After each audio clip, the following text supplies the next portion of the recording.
Tired of chasing chickens around for a few measly eggs?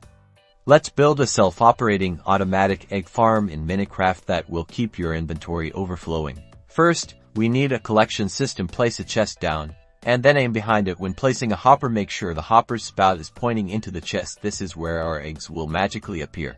Now, right on top of that hopper's spout, place a solid block, then carefully put 1 or 2 chickens on top of this block. These are our egg-laying powerhouses. To keep our chickens contained and ensure they're always right where we need them, we'll build a small enclosure around them using glass or any solid blocks. Make sure there's an opening above just for the chickens to fit. We're almost there. The magic of this farm is that when a chicken lays an egg, it will fall directly into the hopper and then into the chest below. No more manual collecting.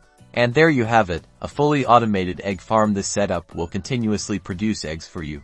Whether it's for tasty omelets or valuable trading, enjoy your endless supply of eggs and more time for adventuring.